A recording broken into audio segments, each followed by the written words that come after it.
Today's episode is brought to you by Beam.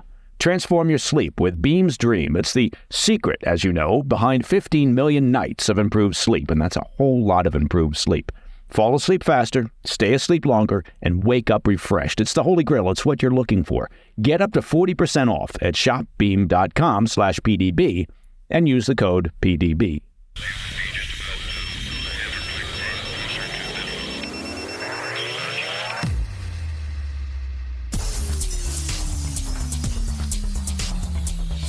It's Thursday, 25 April. Welcome to the PDB Afternoon Bulletin. I'm Mike Baker, your eyes and ears on the world stage. Let's get briefed. First, we'll provide an update on the chaotic anti-Israel demonstrations currently engulfing college campuses across America, as well as take a look at who may be funding and organizing these protests. Also, tensions continue to flare on NATO's eastern flank with Russia as the Putin regime moves nuclear-capable missile systems to its border with Finland. But first, our afternoon spotlight. Anti-Israel demonstrations continue to spread across America's elite college campuses this week, and I promise I'm going to stop calling them elite here sometime soon, as reports begin to emerge, shedding light on just who may be funding the chaos. As we've been covering this week on the show, pro-Palestinian activists and agitators have virtually taken over on at least 20 college campuses across the U.S., including Columbia, Harvard, Brown, the University of Michigan, MIT, and the University of Southern California, to name just a few. Many of the groups trade in anti-Semitic slurs, and members of the Jewish community have lost faith in their administrators' ability to keep them safe from the apparent proliferating culture of hate. The anti-Semitic tinge of the protests, which were timed to align with the start of the Jewish holiday of Passover, has led to denunciations from local leaders, federal lawmakers, and President Biden. The protests have even caught the attention of Israeli Prime Minister Netanyahu, who compared them on Thursday to the anti-Semitism seen in Nazi Germany in the 1930s. Netanyahu said, quote, "They call for the annihilation of Israel. They attack Jewish students. They attack Jewish faculties. This is reminiscent of what happened in German universities in the 1930s. It's unconscionable, and it has to be stopped," end quote.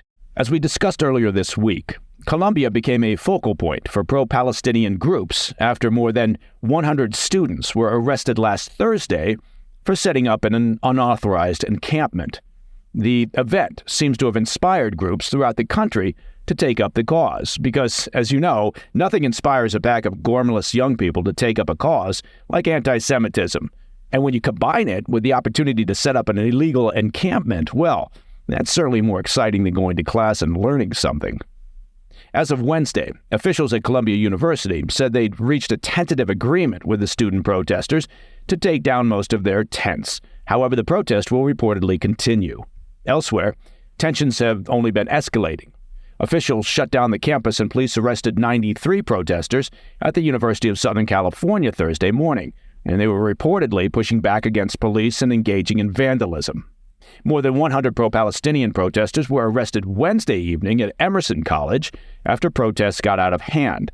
Meanwhile, encampments continue to pop up at schools throughout the country, from Princeton and Yale to the University of Texas in Austin. Of course, if it's happening in Texas, it would have to be in Austin. In what should serve as a wake-up call to the student activists mimicking the language of Hamas, the supreme leader of Iran, Ayatollah Khamenei, tweeted his support on Wednesday for the American protesters, along with a picture of demonstrators waving Hezbollah's flag in the streets of New York City. He argued that while Western governments categorize Iranian proxies as terrorist groups, the American people clearly disagree, do we?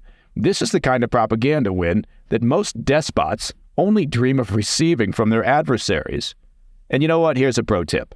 When the supreme leader of the world's #1 sponsor of state terrorism, not to mention a real leader in the oppression and suppression of women and basic human rights and civil liberties, when that individual praises your actions, you might want to rethink where you stand in life. Notably, one thing that has caught many observers' eyes has been the similarities between these seemingly organic protests. Well, reports are now emerging that signal a vast network of pro-Palestinian organizations that have been coordinating student protests across the country. While most of these groups are relatively small, at least some of their funding appears to come from the same sources. namely George Soros's Open Society Foundation and the Rockefeller Brothers Fund, according to the Wall Street Journal and a report by NewsNation. Specifically, the foundations have given money to groups such as Education for Just Peace in the Middle East, which in turn gives grants to students to participate in pro-Palestinian activism on campus. A broader picture of how these protests are funded and coordinated remains unclear, at least for now. But it gives you an idea of what the behind-the-scenes machinations may look like. More disturbingly, Jonathan Schanzer, a former Treasury Department official, has warned that the protests are being cultivated by potentially dangerous groups linked to foreign terrorism. He told NewsNation, quote, "They're extremely organized. Individuals who previously worked for Hamas charities are now a driving force behind the large pro-Hamas demonstrations taking place in major cities across America. They are cultivated by groups that have an axe to grind," end quote. Schanzer further warned that these groups are actively, quote, "providing training, talking points, materials, and financial support to students intimidating and threatening Jewish and pro-Israel students on college campuses," end quote. Now, he's called on Congress to thoroughly investigate any potential ties between the protests and foreign terrorist groups. Yeah, that seems like a good idea. Now, if we had an inquisitive and curious national media in the U.S., well, we could count on some intrepid journalists to dig into this aspect of the protests. But good luck with that. Coming up after the break, we'll take a look at a disturbing development on NATO's eastern flank as the Putin regime moves nuclear-capable missile systems to its border with Finland. I'll be right back. Welcome back to the Afternoon Bulletin. Some disturbing news out of Russia.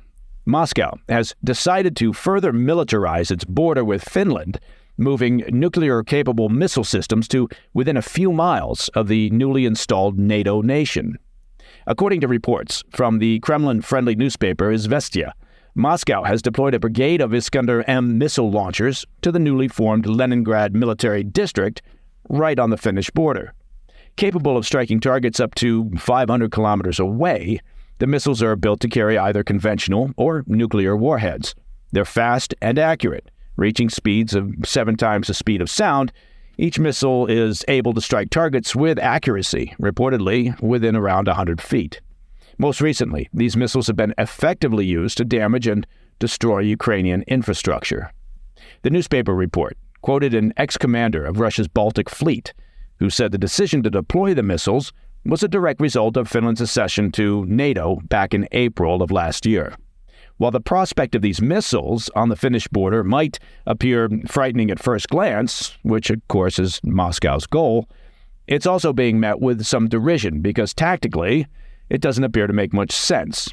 In a post to X, the former director of the Finnish military intelligence agency wrote, quote, "Of course, it's none of my business, but operationally it seems absurd to bring missile systems with such a long range closer to our border. They make easy targets for us," end quote.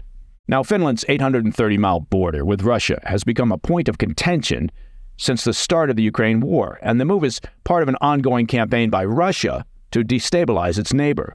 Late last year, Finland indefinitely closed all its border crossings amid a growing number of arrivals who lacked the paperwork to enter the European Union. The Finnish government has accused Moscow of weaponizing immigration by funneling thousands of migrants to the border, including many from countries like Yemen, Syria, and Somalia, something that Helsinki sees as a threat to its internal security. Finland is currently building a fence along major stretches of its border and increasing patrols. So somebody in Finland thinks that a border wall works. And that, my friends, is the PDB Afternoon Bulletin for Thursday, 25 April. If you have any questions or comments, please reach out to me at pdb@thefirsttv.com. And if you want to listen to the show ad-free, be sure to check out our premium membership at pdbpremium.com. I'm Mike Baker, and I'll be back tomorrow. Until then, stay informed, stay safe, stay cool.